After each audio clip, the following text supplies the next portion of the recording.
as your special Okay. guest. Before we start this interview, I would like to ask you if you can provide a bit of background information on the sport you played, as well as your organization, Icon Ball. Yeah, so I'm a basketball trainer. I started off, playing basketball my whole life. I was one of the top recruits in Northern California.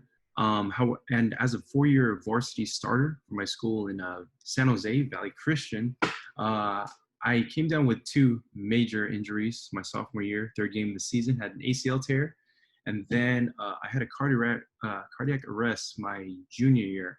And so my chances of playing at the next level really were slim just because of those two incidents. But I still continued to play, was being recruited to play professionally overseas. But then I ended up finding a full-time job with good benefits and kind of just stuck with that just because I know what an injury or two can do. So I just decided to play the safe route. Years later, I found my passion again through the sport in teaching and working with younger players, and that just wanted to improve their game. And so I started ICANN player development, or ICANN B-Ball, last year, and we found some nice growth just as a newer business, newer face in the Bay Area. And so we're just having a lot of fun with it. It's been a blast. Awesome. I like your story and your background and how motivated you are. And I think it's honestly awesome to, play on the top level and then help other kids trying to get there as well. So the first question about mentality is, how important do you think mentality is for the success of an athlete? A lot of players are gifted physically, and you could just see it. And some players don't have the mental capacity. I've found that in the long run, players with a strong mental game last longer than the players who are just naturally gifted. Early on at the younger level, those that are naturally gifted and talented will excel much quicker and faster at a younger age. But in the long run, when you're trying to get to the next level, it's going to be your mindset that's going to take you to where you want to go. Yeah, the gifts can only take you so far, and we'll get there your name out there quicker. But at the next level, everyone's gifted, everyone is talented. Now, what's going to separate you is going to be your mental capacity. Thank you for that. It was actually really insightful. So, like a bit of background on my next, question I want to ask you. So, a lot of these athletes, they develop like these expectations for themselves, which basically doesn't allow them to grow. So they always, like strive for being perfect. And these athletes, like such of these people, they're super afraid of making, mistakes. They don't want to take risks, and they're afraid they're going to jeopardize their team. A coach is watching, a parent is watching, and because they're afraid, they don't perform at their best. What Mm-hmm. advice would you give them to these athletes who are struggling with the idea of always making mistakes during the game? So it was a good and bad thing having my dad on the sideline for every game and practice. Now, anything I did wrong, I'm going to hear it. Yeah. Any little thing, I'm Mhm. going to hear it during the game. I'm going to hear it in the car ride. And so I didn't want to make a mistake because Mhm. I know what's going to happen. And so that was one thing that you can't just get over it, because you Yeah. have to deal with it on a daily basis. Mhm. Um, so for me, I kind of just had to put up with it, but yet I was still timid. I didn't want to make a mistake, but I had to realize that, my dad wanted the best for me. Whether he did it in the right way or not, he still wanted to see me excel. And at the same time, he was my biggest fan. Like, he supported me like none other. So for me, it wasn't necessarily about hearing it from my coach. Honestly, I just didn't want to hear it on the car ride. Yeah, I didn't want to get put on the bench. Mhm. But like, when you're one of the better players, your coach has to he has to keep you in the game, you know. But I just didn't want to hear it from that side. Now, a lot of players don't have their one or two parents. Sometimes they don't have a parent coming to their game, and so I had to kind of see that. I was fortunate to be in that situation, that I have some support. So that was my side of where I came from. I didn't want to make a mistake because I knew I'd hear it. However, now coach, a lot of many players don't want to be subbed out. They don't want to hear it from their coach. And so I had to look at it from that perspective. Well, your coach obviously wants the best for the team. Now, a lot of coaches have their own agendas and whatnot. Some players don't fit in a certain system. But at the end of the day, you are going to make mistakes. But it's what you do in that moment. It's what you do when you make a mistake. Then you go from there and you deal with it. But at the same time, you have to play in the moment. If you make a mistake, just deal with it when it happens. But you have to go out and play what you're used to, what you have prepared for. And then if you're thinking about making a mistake, you're going to make a mistake. Yeah, so you have to keep doing and live. You have to be present, live in the moment, and do what you do.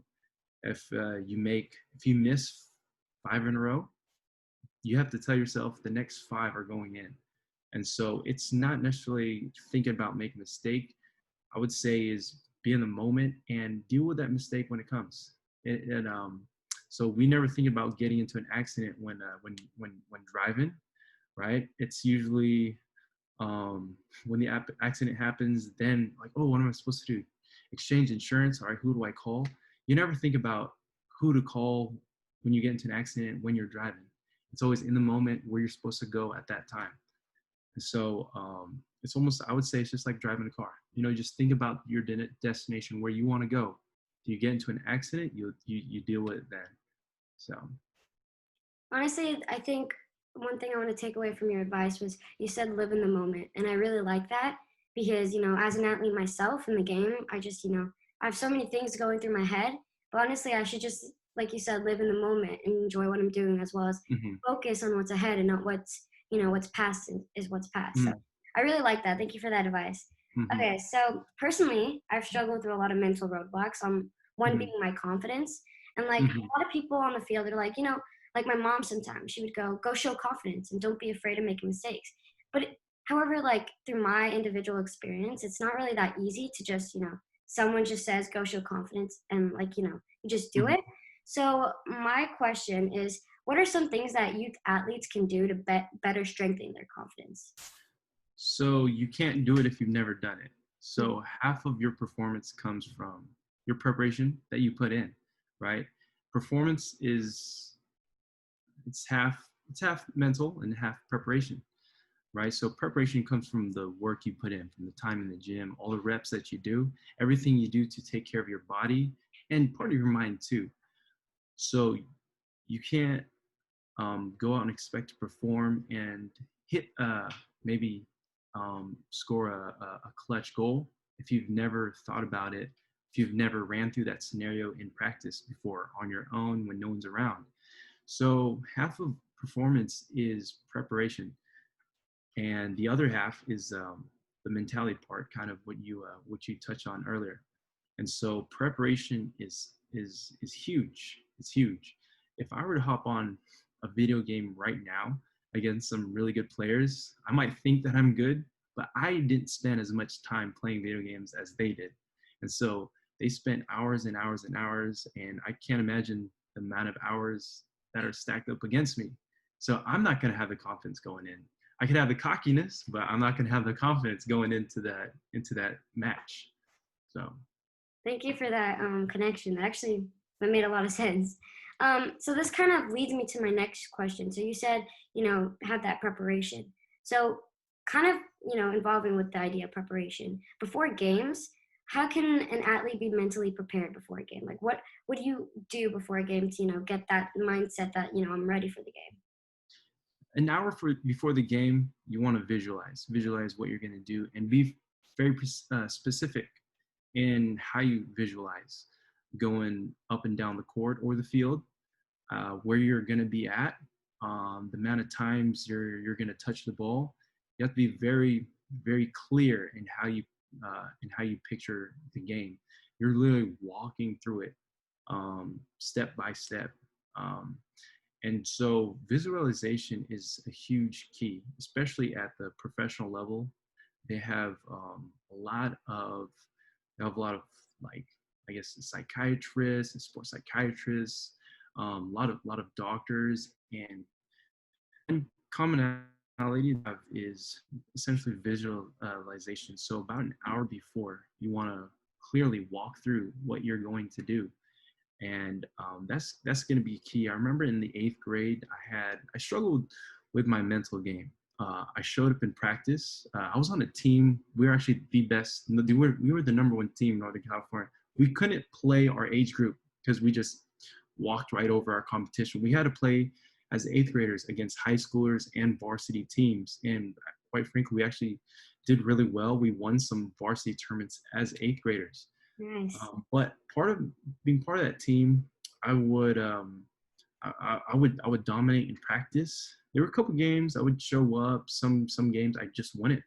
And so my coach actually hired a sports psychiatrist for me, and those are really expensive. Um, and I went ahead and did a couple sessions, and literally all we did was just visualize. She told me, I want you to close your eyes and picture yourself going through the game from the jump ball, from the start. Exactly. And I would kind of just rush it. Like, I'm going up and down. Now, going to make a move and shoot it. And she's like, no, what exactly are you doing? Like, what moves are you making? And that's literally all we did. Just visualize. I just talked through me going through the game. And, um, and I thought, wow, they make good money off of this. But that's literally all visualization is doing. It's very simple, very simple. It's just many people won't do it, but it's from that point, my approach kind of came differently. So the things like I've been struggling with, maybe just being yelled at, being pulled out, making a mistake. Well, when I was visualizing, obviously you're not picturing yourself making a mistake, but I would kind of throw that in there. Okay, what happens if I make a mistake? What happens? Okay, maybe I get benched. Maybe my dad, maybe my dad is saying from the stance. I kind of pictured those outside noises, coach, dad, parent, maybe another player talking to me. I visualize those instances. So then when it happens in a game, I'm ready for it. I already pictured it coming, and so now we can move on. So